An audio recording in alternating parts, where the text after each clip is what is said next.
हो गया।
पप्पू पप्पू हाईलाइट हुआ कहाँ से?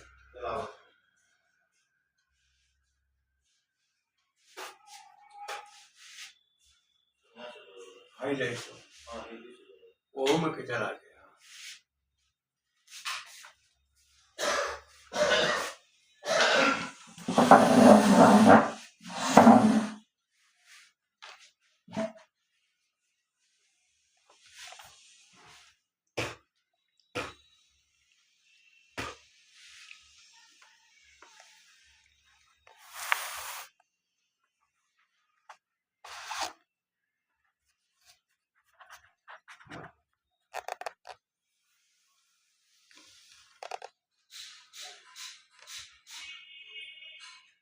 जब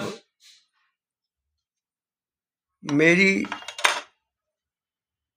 शैक्षिक परंपरा का प्रारंभ हुआ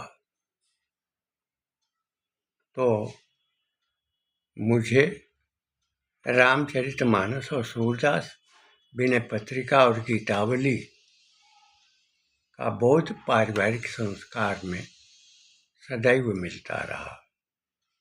और मेरे भैया ने हल्दी घाटी और जौहर जब काशी से लेकर के गए तो उस समय मैं रम गया।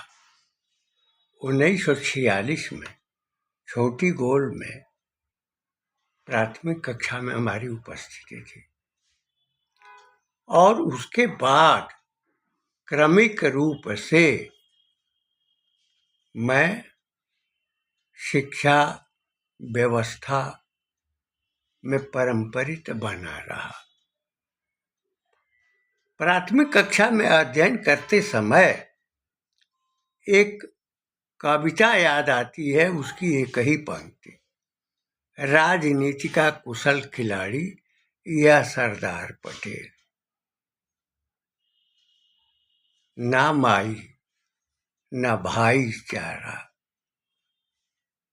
जीवन का यह खेल, राजनीति का कुशल खिलाड़ी यह सरदार पटेल।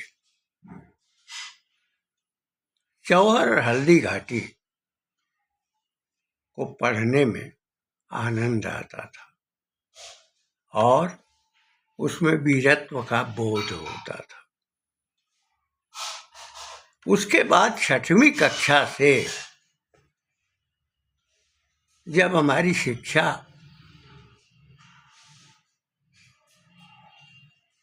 प्रारंभ हुई तो 6वीं कक्षा में जो विषय थे वो विषय में एक इतिहास भी मुख्य था और इतिहास हमको यही पढ़ाया गया कि आर्य बाहर से आए और सिकंदर ने भारत पर आक्रमण किया। पृथ्वीराज चौहान ने 17 बार मोहम्मद गोरी को क्षमा किया। कुतुबुद्दीन ऐबक सुल्तान बना जो गोरी का गुलाम था। उसके बाद गयासुद्दीन बलबन इल्तमस का इतिहास आया और जब तुगलक वंश आया तो गयासुद्दीन तुगलक ने तुगलक वंश की नींव डाली और मोहम्मद बिन तुगलक ने काठ का एक घर बनाया और गयासुद्दीन तुगलक के स्वागत में उन्हें वहां रहने के लिए प्रस्तुत किया। मोहम्मद बिन तुगलक ने काठ के घर को गिरवा दिया और उसी में उनकी मृत्यु हो गई।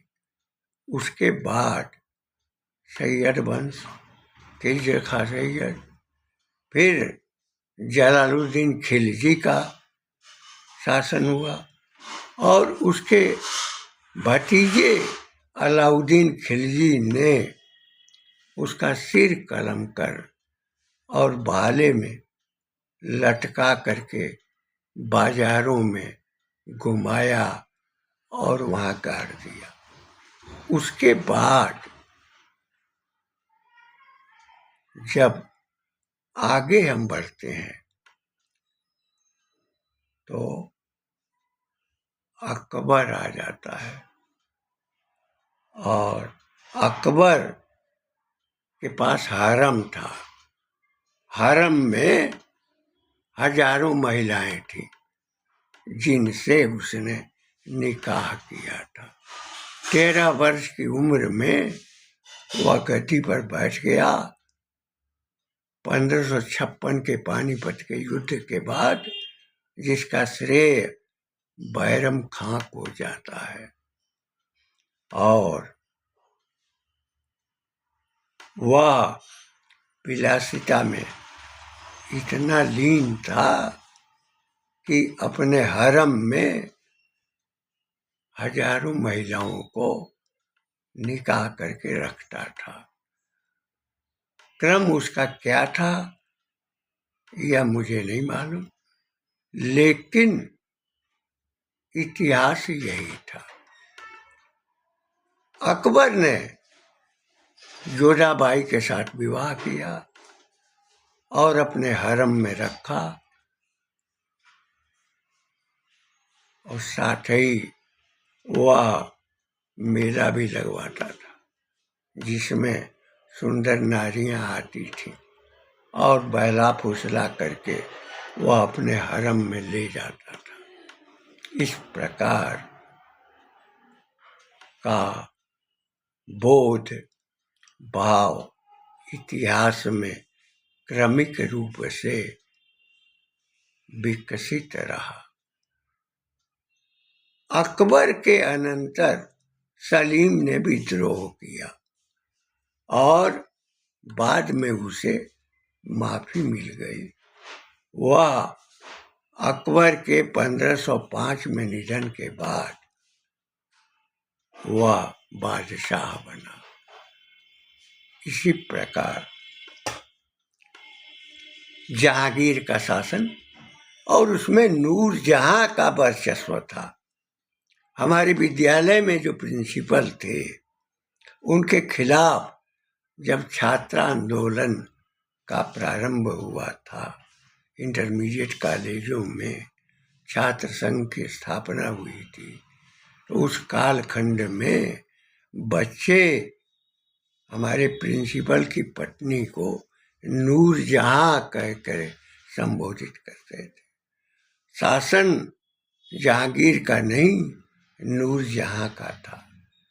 जहांगीर के खिलाफ शाहजहां ने खुर्रम के नाम से विद्रोह किया और विद्रोह को जहांगीर ने दबाया। उसके अनंतर 1618 में पैदा हुआ आलमगीर और 1615 में पैदा हुआ दारा शिकोह अपने पुत्र को बंधक रखकर जहांगीर के दरबार में, और उसने संधि कर ली। औरंगजेब आलमगीर और दारा शिकोह की शिक्षा व्यवस्था जहांगीर के अंतर्गत थी। 1526 में 1626 में जहांगीर के निधन के बाद शाहजहां गद्दी पर बैठा और उसने अपने मन के अनुसार विवाह रचाया। नारियों से उसके संबंध थे। शाहजहां का बेटा आलमगीर वह मदरसा की शिक्षा प्रणाली में विश्वास करता था और उसके भीतर धार्मिक कट्टरता विद्यमान थी। ठीक उसके विपरीत दारा शिकोह में के मन में उदारता का भाव था और उसका राज तिलक भी काशी के ब्राह्मणों ने किया था। इससे और भी बड़ी नफरत हो गई। यह इतिहास के पाठ्यक्रम में पढ़ाया जाता था। उसके बाद शाहजहां के बाद 1658 में आलमगीर ने विद्रोह कराया और उस विद्रोह को की सहायता करने वाला छोटा भाई मुराद था। उसके पास सेना थी। उसके सैनिकों के बल पर उसने अपने साम्राज्य की स्थापना कर डाली और वह जिंदा पीर और फकीर के रूप में प्रचलित था। पूरे साम्राज्य में शाहजहां का जो राज्य क्षेत्र था वहां पर फैला हुआ था कि शाहजहां का एक बेटा फकीर हो गया है। जब मुराद की हत्या करके, दारा शिकोह की हत्या करके और अपने बड़े बेटे की हत्या करके, जो दिलरास बानो का बेटा था, उसने साम्राज्य का विस्तार करना प्रारंभ किया। औरंगजेब के भीतर कुटिलता थी, कूटनीति थी और वह किसी भी प्रकार की योजना बना करके वह अपने उद्देश्य को पूर्ण करता था। औरंगजेब के बाद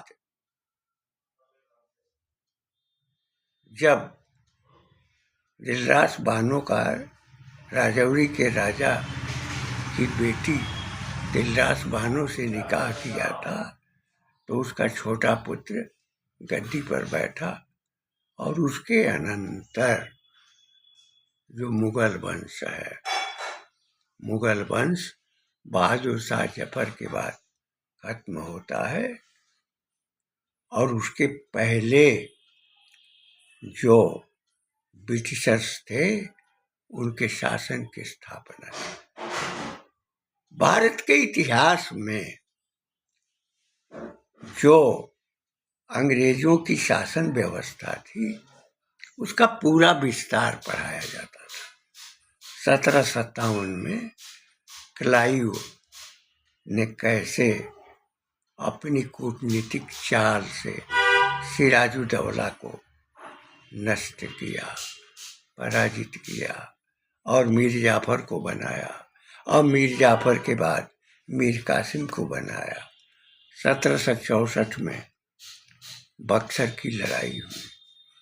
यही सारा इतिहास पढ़ाया गया और मैकाले ने जब मैक्स मुलर को भारत के इतिहास को प्रदूषित करने और भारत को एक धर्मशाला के रूप में चर्चित करने का संकेत दिया तो उसने अकूट धनराशि 9 लाख रुपए की दी थी, जिसने इतिहास में प्रदूषण पैदा किया। 1947 के बाद जो शासन आया उस शासन में भी यही पाठ्यक्रम था और यही इतिहास था। यही इतिहास यानी सल्तनत काल और मुगल शासन काल का था और उसके अनंतर अंग्रेजी शासन काल में Clive, Warren Hastings, Lord Cornwallis, बेलेजली और लॉर्ड हेस्टिंग्स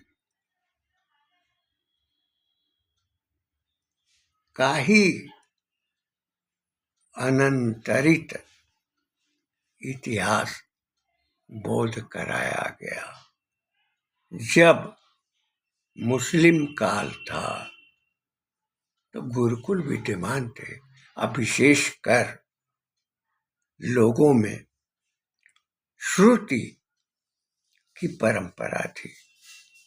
वेद 4 हैं। ऋग्वेद जो ज्ञान का बोध कराता है, यजुर्वेद जो विविध कर्मों यज्ञ आदि का संपादन कराता है, सामवेद जो ज्ञान का संदेश देता है, अथर्ववेद जो तंत्र मंत्र यानी मन की विकृति को दूर करने में जो सहायता करता है, जो मानसिक रोग विशेषज्ञ हैं, चिकित्सक हैं, यूरोपीय परिवेश के अनुसार एलोपैथिक चिकित्सा करते हैं, लेकिन अथर्ववेद में व्यक्ति के मन को शुद्धिकृत या अगर वह विकृत स्थिति में आ गया है तो उसको शुद्ध करने का भाव था। मुस्लिम काल में ये सब कुछ नष्ट करने का प्रयोजन था, क्योंकि अगर मंदिर नष्ट होंगे तो आस्था प्रभावित होगी, अगर ग्रंथ जलाए जाएंगे तो ज्ञान नहीं होगा। लेकिन हमारी परंपरा में जो श्रुति है, श्रुति वेद का ही पर्याय है। सुन करके, स्मृत करके, स्मरण करके हमारे पुरखों ने उसको बनाए रखा है, जीवंत रखा। अंग्रेजों ने मिशनरीज के प्रभाव में और शासन में शिक्षा के स्वरूप में बहुत कुछ परिवर्तन किया। लेकिन सबसे दुखद बात 1947 के बाद जो हमने शिक्षा ली, इतिहास का अध्ययन किया, वह वही इतिहास रहा जिस इतिहास का हमने अभी विवरण दिया है, जिसको हम पढ़ते थे। जब इंटरमीडिएट और बीए की कक्षाओं में गए तब आर्यों के आगमन, आर्यों की संकल्पना पर मतभेद का बोध हुआ। आर्य नाम की कोई जाति नहीं, आर्य कहीं से नहीं आए और वे भारत के ही निवासी थे, मूल निवासी थे। हम अपने वीडियो में ये संकेत दे चुके हैं कि जब हम बैठ करके मन में यह भाव आया कि आर्यों ने उत्तर से दक्षिण के में लोगों को भगाया, तो उसने नाक का परीक्षण कराया। उत्तर भारत में नाक का स्वरूप जो ब्राह्मण का था, क्षत्रिय का था, वही शूद्र संवर्ग का था। वही महाराष्ट्र में जो ब्राह्मण थे, अन्य वर्णों के लोग थे, उसी वर्ण के महार भी थे। इस प्रकार जो इतिहास का स्वरूप है 1947 के बाद कक्षाओं में, पूर्व माध्यमिक विद्यालय से हाई स्कूल, इंटरमीडिएट और स्नातक, स्नातकोत्तर स्तर तक इतिहास के पाठ्यक्रम विद्यमान रहे। हमारी परंपरा का कोई प्रवेश नहीं था। इतने बड़े भारत में क्या मोहम्मद बिन तुगलक था, कुतुबुद्दीन ऐबक था, क्या औरंगजेब ही था, क्या अकबर ही था, क्या जहांगीर ही था, क्या शाहजहां ही था? और भी राजे थे। पूरे आर्यावर्त में, भारतवर्ष में और उनके भीतर संघर्ष करने की शक्ति थी। इसी नाते हमारा जो स्वरूप है आज तक कायम बचा हुआ है। दक्षिण में तो दाल नहीं गली, बहुत कम गली जब हैदर अली, टीपू सुल्तान, बीजापुर गोलकुंडा के मुस्लिम शासक, लेकिन उनकी सत्ता का संचालन करने वाले सनातन समाज के लोग ही थे।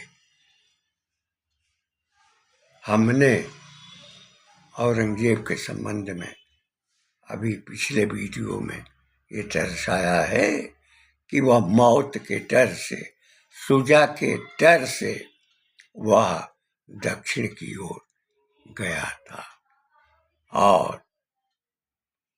प्राण लेने वाला जो बादशाह था उसके मन में प्राण जाने की चिंता बहुत थी। यही इतिहास जो कथित आजाद भारत है उसमें हमको पढ़ाया गया। लेकिन जो भारत का स्वरूप रहा है, जब तमिलनाडु से, कर्नाटक से, केरल से, महाराष्ट्र से यात्री विचरण करते थे, तब न तो रेलगाड़ी की सुविधा थी, न तो हवाई जहाज थे, लेकिन पैदल यात्राएं लोग करते थे।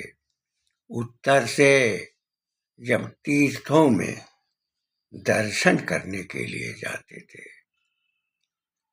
तो दक्षिण में भी जो सोमनाथ जी का मंदिर है, रामेश्वरम है, जहाँ पर हमारा इतिहास राम सेतु के रूप में समुद्र में आज भी आच्छादित है। वह इतिहास हमको नहीं बताया जा सका। और मैकाले की परंपरा में अंग्रेजों ने प्रामाणिक स्वरूप खोजना प्रारंभ किया कि इसका प्रमाण क्या है। 5,000, 10,000, 20,000 वर्ष, लाख वर्ष का जो इतिहास है वह श्रुति में विद्यमान रहता है। उसी को हम जनश्रुति भी कहते हैं। उसी परंपरा में हमारा इतिहास सुरक्षित रहा है, लेकिन अंग्रेज इतिहासकारों ने उसको माइथोलॉजी मान लिया, हमारे इतिहास को प्रदूषित कर दिया। और बाकी कालखंड में तो तकलीफ नहीं होती है, लेकिन 1947 से लेकर 2013 का जो कालखंड है वह पूरी गुलामी की मानसिकता का है। और वही इतिहास आजकल भी अब संशोधित रूप में कुछ चल रहा है, और उसमें सबके जो प्राकृत स्वभाव रहे हैं, राजाओं के संघर्षों की जो गाथाएं हैं, अब इस समय आलोकित करने का प्रयत्न हो रहा है। जिस देश का संचालक 1947 में था, वह बाबर की मजार का दर्शन करने जाए और उसकी बेटी जो प्रधानमंत्री थी वह बाबर की मजार का दर्शन करे। उसका पुत्र जो प्रधानमंत्री हुआ, राजीव गांधी, वह भी दर्शन करे। यह दर्शन किस बात की ओर संकेत करता है? निसंदेह गुलामी की मानसिकता, अंग्रेजों की गुलामी की, ब्रिटिशर्स की गुलामी की, इस पर हमने अपने वीडियो में इसको व्यक्त कर दिया है। लेकिन वेदना की बात यह है कि हमारी जो सनातन धारा है, हमारे सनातन का जो विकास रहा है, हमारे सनातन का जो संस्कार रहा है, उसी को खंडित करने वाले कुछ अपने ही समाज के लोग हैं, जो साम्यवादी, कम्युनिज्म, सोशलिज्म को मानने वाले लोग हैं, जिनका परिवार संकरित हो गया है। हमारे सारे अन्न संकरित हो गए, वृक्ष भी संकरित हो गए, और मनुष्यों में भी संकरण का विस्तार हुआ। उसी संकरण में सत्ता संचालन करने वाले लोग रहे हैं। तो भला हमारे सनातन के स्वरूप को कैसे जाना जा सके? कम्यून, उसी से कम्युनिस्ट बनता है, और वही जो ईरेमांडा है वह परिवार को तोड़ने का दर्शन देती है। उसी कम्युनिज्म में और उसी सोशलिज्म में समाजवाद की बात होती है। लेकिन जैसे आलमगीर के शासन काल में जो अफगानिस्तान, तुर्किस्तान से जो सैनिक आते थे, घोड़े पर सवार रहते थे, वह जो लोग अपने घरों में प्रसन्नता पूर्वक निर्वाह करते थे, उनको वे लूट लिया करते थे। औरंगजेब के लिए भी यह बाध्यता थी क्योंकि सोना लूटना, हीरा लूटना, चांदी लूटना उनके स्वभाव में था। घोड़ों पर सवार रहा करते थे और आलमगीर की मदद भी करते थे, उसके शासन में सहयोग करते थे। उनके द्वारा सारे जो आस्था के केंद्र हैं वो नष्ट कराए गए। और उस कालखंड में भी ऐसे कुछ श्रेणी के लोग थे जो पद की लालसा में, धन की लालसा में वह स्वयं संकरित तो हुए ही पूरे समाज का संकरण करने लगे।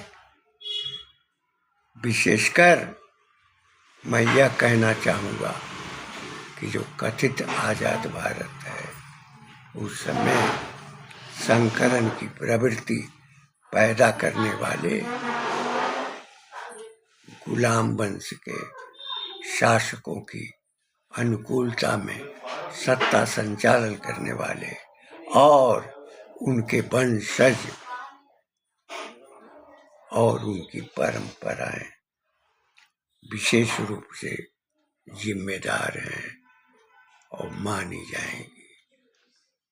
इन शब्दों के साथ मैं अपनी वाणी को विराम देते हुए यह कहना चाहूँगा कि भारत के इतिहास को जो भी पढ़ाया जा रहा है, जो NCERT या बोर्डों में राज्यों के शासन में जो पाठ्यक्रम है उन पाठ्यक्रमों में भारतीय सांस्कृतिक सनातन परिवेश और उनके राजाओं के त्याग, तप, बलिदान, पराक्रम, संघर्ष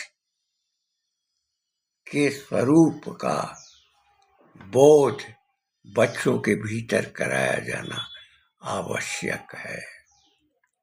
और आवश्यक ही नहीं, वह अनिवार्य है।